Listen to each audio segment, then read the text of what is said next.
ശിവകുമാർ എന്ന പേരുള്ള ഒരു ബ്രാഹ്മണനായിരിക്കുന്ന ഡോക്ടർ ഉണ്ടായിരുന്നു.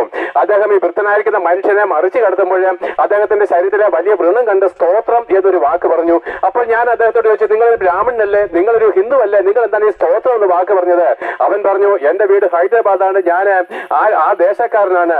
അദ്ദേഹം പറഞ്ഞു, ഞാൻ കോളേജിൽ പഠിക്കുന്ന സമയത്ത് MBBS പഠിക്കുന്ന സമയത്ത് ഉപദേശിമാർ അവിടെ കടന്നു വന്ന് യേശുക്രിസ്തുവിനെ പ്രസംഗിച്ചു. എന്റെ അനേക കൂട്ടുകാരെന്താണ് കൺവേർട്ട് ചെയ്തിട്ട് യേശുക്രിസ്തുവിൽ വിശ്വസിച്ചു. ഞാനൊരു ബ്രാഹ്മണനായതുകൊണ്ട്, ഞാൻ എന്റെ ജന്മ ഓർമ്മ വെച്ച നാൾ മുതൽ വേദങ്ങളും മന്ത്രങ്ങളും പഠിച്ചവനായതുകൊണ്ട് ഞാൻ പെട്ടെന്നൊന്നും അങ്ങോട്ട് തിരിഞ്ഞില്ല. എങ്കിലും ഞാൻ നിഷേധിച്ചില്ല. കാരണം അദ്ദേഹം പറഞ്ഞൊരു കാര്യമുണ്ട്, ഇത്രമാത്രം വേദങ്ങളും സകലവിധമായിരിക്കുന്ന മന്ത്രങ്ങളും പഠിച്ചിട്ടും ദൈവമാരെന്ന് എനിക്ക് അറിയത്തില്ല. അതേ പ്രിയപ്പെട്ട, ഞാൻ എല്ലാ വേദങ്ങളും പഠിച്ചു, പക്ഷെ ദൈവമാരെന്ന് ഞങ്ങൾക്ക് അറിഞ്ഞുകൂടാ.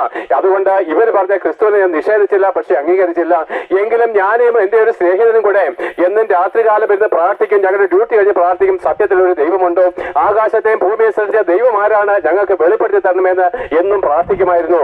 ഒരു ദിവസം തന്റെ ഹൃദയത്തിൽ ഒരു സ്വരം കേട്ടു, നിന്റെ പാപത്തിന് പരിഹാര ബലിയായിട്ട് കാൽവരിക്രൂശിൽ കഷ്ടമേറ്റ് മരിക്കുകയും മരണത്തെ ജയിച്ച് ഉയർത്തെഴുന്നേൽക്കുകയും ചെയ്ത ഞാനല്ലയോ എന്നൊരു സ്വരം കേട്ടു. അന്ന് അവൻ യേശുക്രിസ്തുവിന് വേണ്ടി സമർപ്പിച്ചു. ഇന്ന് അദ്ദേഹം ഒരു ഡോക്ടറാണ്, ഒരു പാസ്റ്ററും കൂടിയാണ്. അതേ പ്രിയപ്പെട്ട, സത്യത്തെ അന്വേഷിപ്പേൻ, അവൻ നിങ്ങൾക്ക് അത് വെളിപ്പെടുത്തി തരും.